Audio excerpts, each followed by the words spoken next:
Olá, estamos de volta com mais um programa História Atual. Hoje nós iremos conversar um pouco sobre um tema polêmico: a Igreja Católica e o comunismo nos anos de 1930. Hoje a gente passa por um momento muito complicado na vida política do Brasil. Você já deve ter se perguntado: por que tanta intolerância? Por que tanta disputa por espaço? Por que o envolvimento das igrejas na política? Não é de hoje que as igrejas se envolvem diretamente na política. Também não é de hoje que esse envolvimento da igreja na política não acaba bem. Aguarde. Em instantes nós iremos conversar um pouco sobre como a Igreja Católica agia na política do Brasil nos anos 30. Em instantes.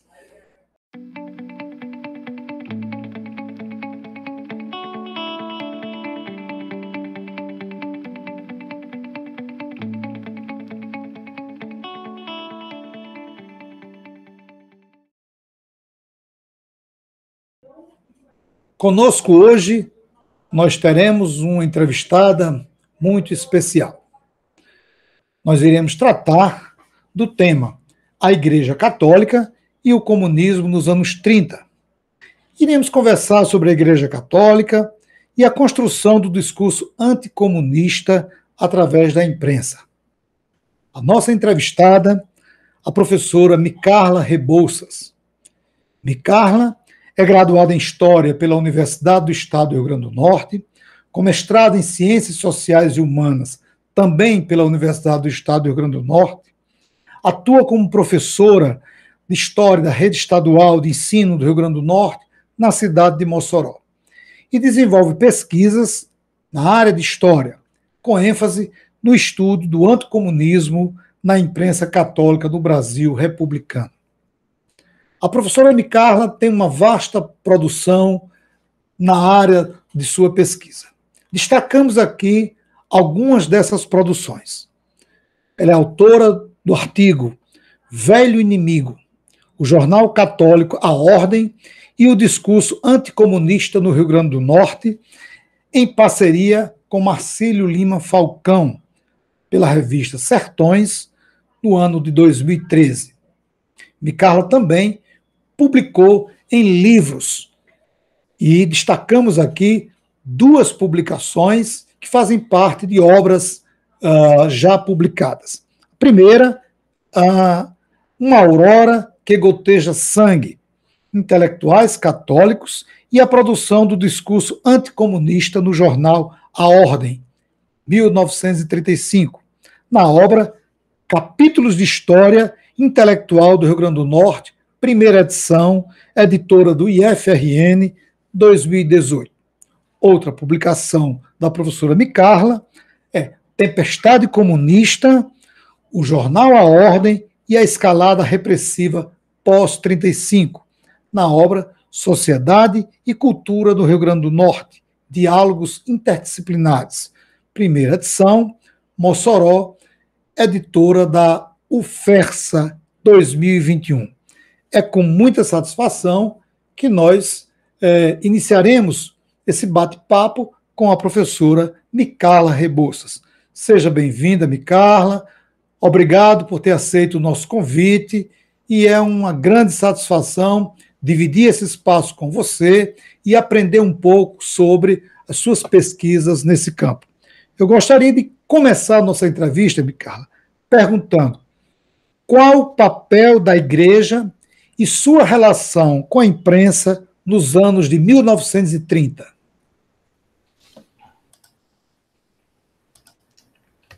Olá, boa tarde a todos e a todas, que acompanham aqui o canal História Atual. Antes de qualquer coisa, Lemuel, eu gostaria de agradecer, pelo convite, pelo espaço para estar aqui conversando sobre esse tema que marcou toda a minha trajetória de pesquisa, e que para mim é sempre uma satisfação quando eu tenho a oportunidade de poder falar, e poder revisitar esse tema também. E eu acho que essa é uma das grandes contribuições do canal, que é divulgar, abrir esse espaço para que muitas vezes algumas temáticas que ficam restritas a pesquisas acadêmicas possam circular e chegar a um público maior, né? Então, é uma contribuição que o canal vem trazendo, e eu só tenho elogios, né, e agradeço por poder compartilhar e trazer, né, poder fazer essa discussão aqui no canal com você, Lemuel. Bom, para responder essa pergunta, né, que eu acho que é justamente o que eu persegui dentro da pesquisa, né, para entender essa relação dessa imprensa confessional e quais são os mecanismos que ela utiliza, principalmente dentro da minha pesquisa, para olhar para a produção do discurso anticomunista. Eu acho que a primeira coisa que a gente precisa entender, né, que para pensar essa relação entre igreja e imprensa, a gente não pode desassociar a história desses meios de comunicação católicos, né, principalmente aí a imprensa, da própria história da instituição católica no Brasil, né? Então, esses meios de comunicação, eles estão inseridos dentro dos diferentes contextos, né, políticos e sociais que constituíram, que também foram sendo constituídos pela ação da igreja no meio social. Então, eu digo isso porque esse foi um exercício que eu precisei fazer dentro da dissertação. Eu precisei pensar, né, como é que, à medida que a própria instituição ela vai forjando essa ação social e esse seu papel político ao longo da história brasileira, como ela também vai pensando aí um projeto de constituição do imprensa confessional e vai se organizando, né, e consolidando essa ação da imprensa como parte também da sua ação e do seu papel político. Então, é uma imprensa que, para além desse caráter religioso, apologético, ela possui um papel estratégico dentro dos principais projetos que a igreja vai pensar.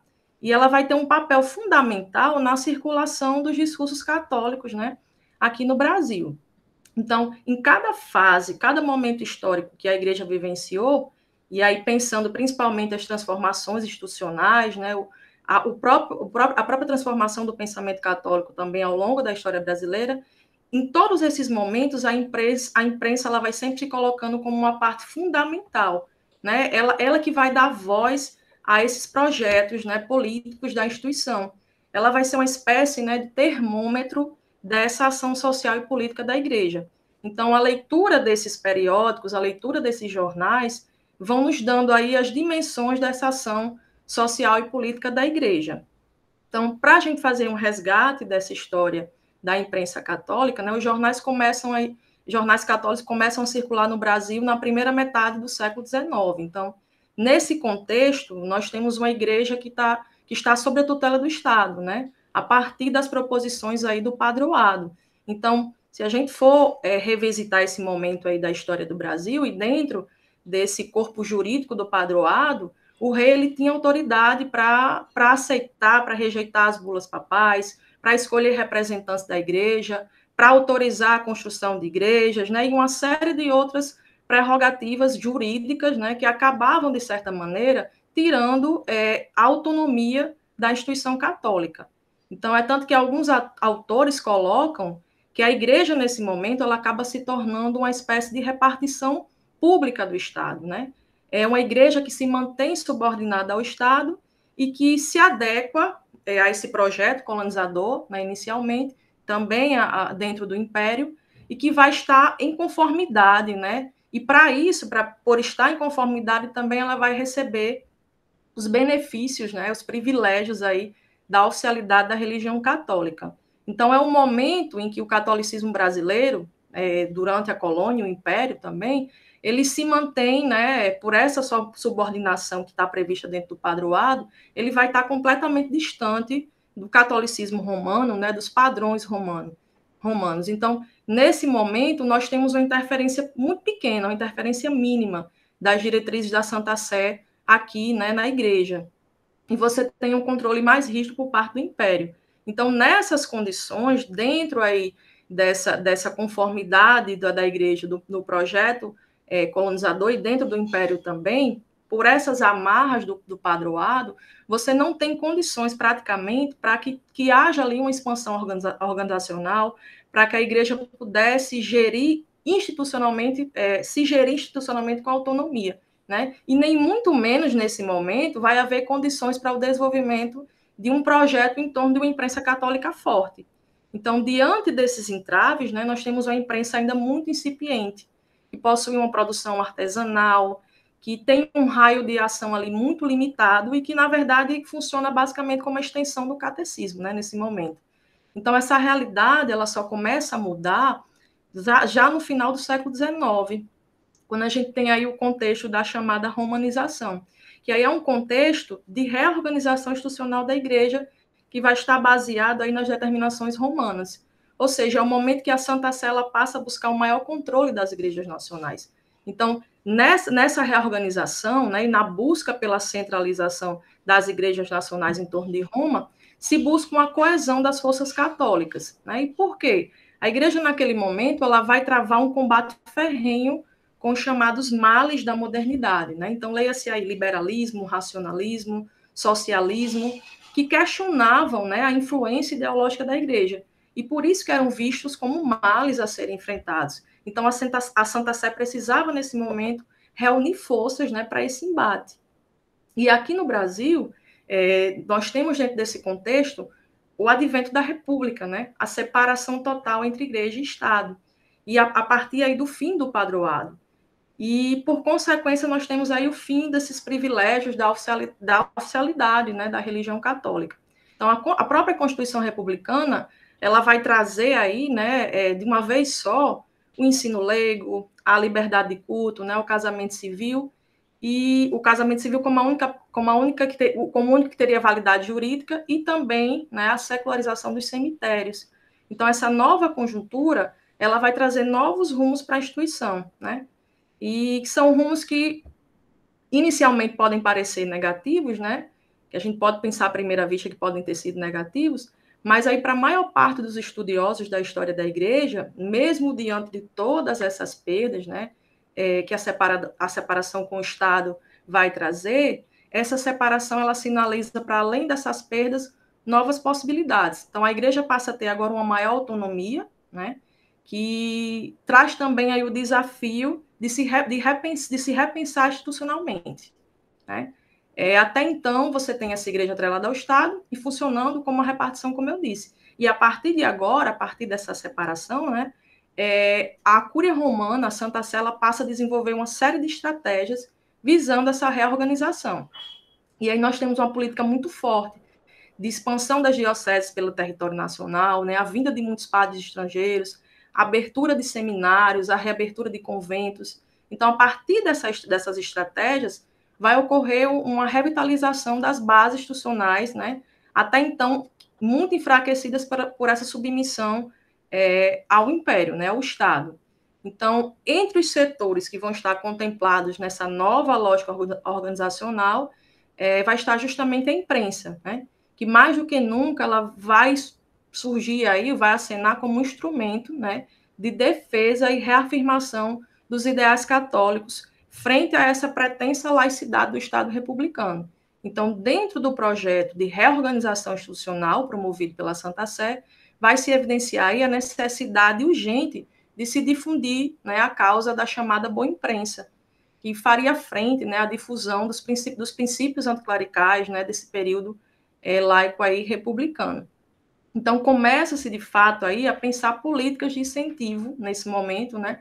Políticas de incentivo de uma imprensa católica. Né? A prova disso é que, em 1910, é criado o Centro da Boa Imprensa, que vai se propor aí a nortear essa reorganização da imprensa católica no país, a partir aí de um projeto de difusão nacional, né? A partir desse eixo direcionador do Centro da Boa Imprensa. Então, a partir desse momento, é possível a gente perceber, primeiro, um certo arrefecimento das críticas em torno da República, né? Na verdade, né, com a separação, continua havendo ali uma política de conciliação, principalmente porque a instituição percebe a necessidade, né, de acomodação com o novo regime, a importância desse auxílio da estrutura estatal em seus projetos de reorganização institucional. E isso fica ainda mais perceptível na década de 20, né? Assiste-se aí um novo diálogo com as forças do Estado. Né? Esse novo diálogo é denominado aí de neocristandade. Tem-se aí uma espécie de colaboração harmônica entre os dois poderes. Né? Não se tratava, nesse momento, de voltar às rédeas do Estado, mas de promover essa intersecção dos projetos comuns, né? A colaboração mútua entre o poder secular e religioso, mantendo-se a autonomia. E quem consegue selar essa aliança, né, como ninguém, é a figura do Dom Sebastião Leme, que é muito importante aqui para a gente entender os rumos dessa imprensa católica. O Dom Sebastião ele se torna arcebispo de Recife em 1916, e ele vai ser um dos grandes articuladores no meio político, né, que vai buscar assegurar a presença da igreja nos grandes debates a nível nacional. Então, o Dom Sebastião ele surge como essa figura que, além de possuir uma formação romanizada, né, ele também desfrutava de uma grande influência no meio político, né, o que vai fazer com que ele assuma o comando desse projeto da neocristandade, né, de uma maneira mais incisiva, e principalmente uma ação mais aglutinadora, né?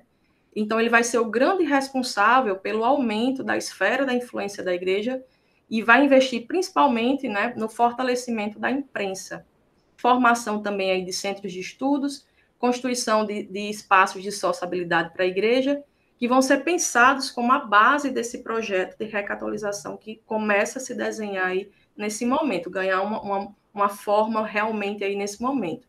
Então, nós temos a criação da Ordem, da revista Ordem, em 1921, do Centro do Vital no ano seguinte, né? Então, a revista ela vai funcionar como o principal veículo de circulação das ideias católicas aqui no Brasil. E contava aí com grandes nomes da intelectualidade católica, como o Jackson Figueiredo, o Alceu Amoroso, Jonathan Serrando, e vai ser a iniciativa, né, a revista Ordem, mais frutífera em termos de periodismo católico no Brasil. E vai ser a principal porta-voz desse catolicismo romanizado, desse projeto de neocristandade. Então, a ação de Dom Sebastião Leme, em parceria aí, muito forte, né, com os intelectuais, com esse laicato, vai ser decisiva, né, para os destinos da imprensa confessional e para o desenvolvimento de um periodismo que fosse, de fato, baseado em estratégias organizacionais mais efetivas. Então, aí, nesse momento, começa, assim, de fato, né, você ter essa maior abrangência dessa imprensa católica, né? Depois, quando o Dom Sebastião Leme já não está mais à frente desse projeto, essa imprensa já não consegue ter essa mesma pujança que tinha aí nos anos 30. Mas, basicamente, né, essa trajetória que a gente tem, principalmente chegando nesse período aí que pega a década de 20 e de 30, que a gente vai conversar mais um pouco também depois, de como vai se articulando, né, essa imprensa e quais são os seus principais projetos dentro desses contextos aí, Lemuel. Essa estrutura que foi montada pela Igreja Católica, quando ela se fortalece enquanto igreja, depois do rompimento com o padroado, foi importante para que ela se consolidasse enquanto igreja, ligado à Santa Sé, mas também mostrar para o Brasil, mostrar para os fiéis católicos um posicionamento político muito definido. Daí o exemplo que você deu do Dom Sebastião Leme e uma nata de intelectuais católicos que pensavam, juntamente com esse alto clero católico, como a igreja deveria agir. Mas essa ação da igreja ela não se limita só aos discursos. Essa estrutura foi montada também para uma atuação política no final dos anos 20 e na década de 30.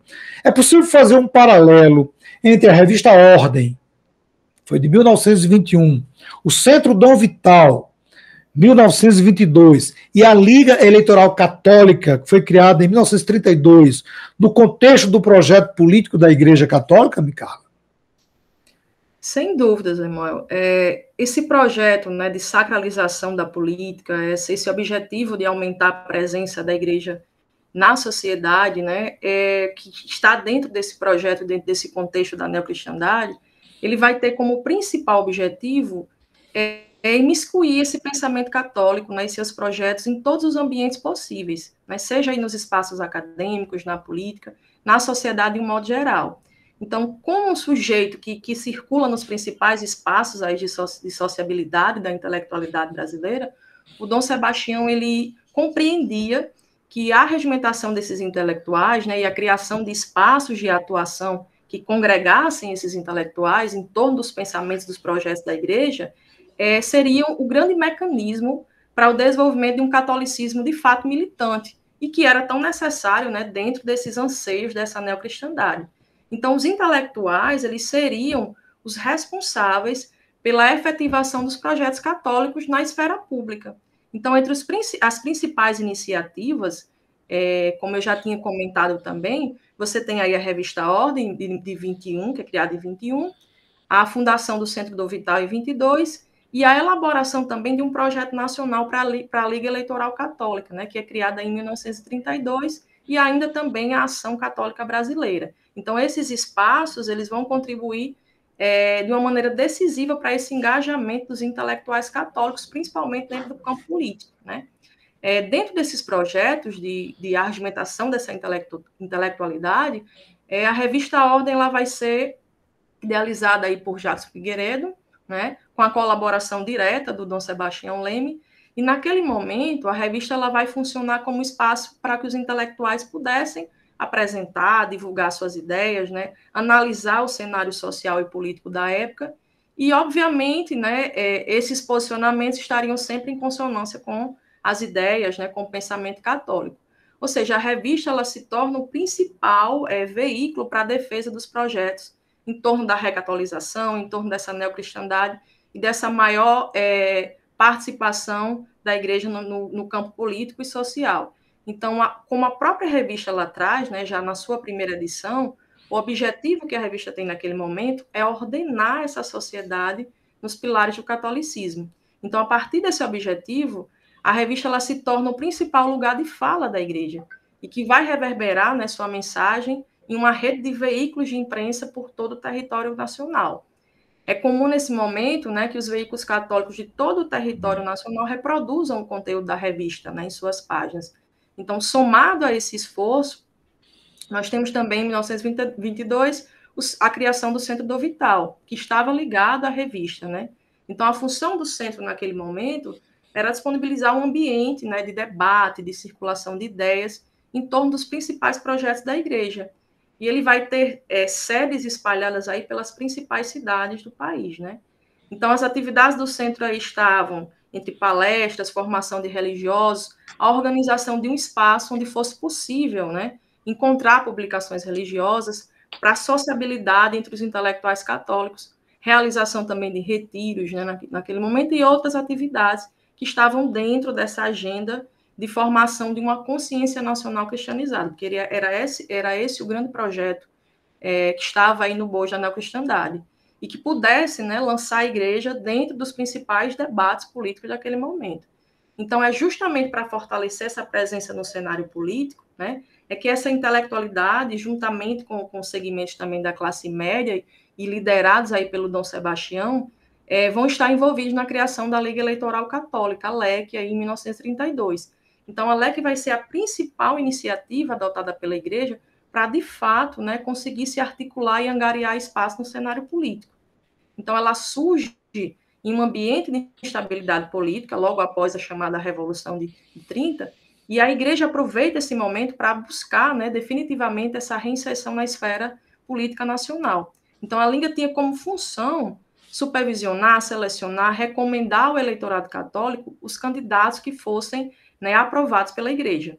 Então, ela tinha como principal objetivo canalizar os votos dos eleitores católicos em favor de candidatos que estivessem dispostos a defender os projetos católicos. E esse objetivo ele fica muito claro, né, nas eleições aí para a Assembleia Constituinte de 1933, em que a LEC ela apoia vários candidatos aí, como o Plínio Correia, né, o Luiz de Sucupira, e que esses candidatos foram eleitos, né, e se tornaram porta-vozes da igreja nessas discussões sobre a elaboração da Constituição 34.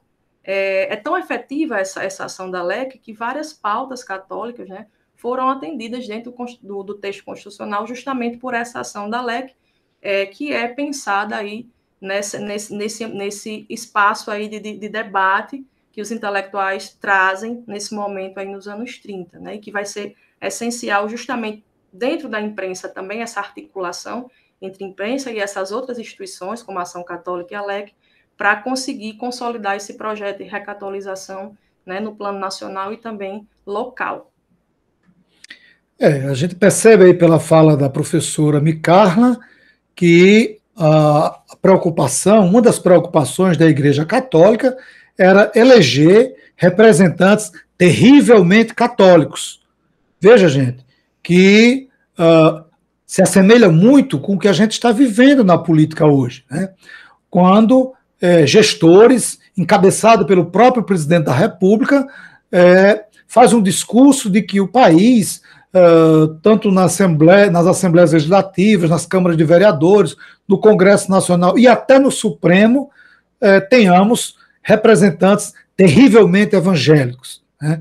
Aí é um exemplo que você pode tirar, pode ver claramente, de que nos anos 30, os setores mais conservadores da Igreja Católica atuaram de forma muito firme, muito convicta, para que as representações da sociedade dentro do Congresso, dentro da Constituinte, fosse uma representação que defendesse muito mais os interesses da Igreja Católica do que os interesses da sociedade.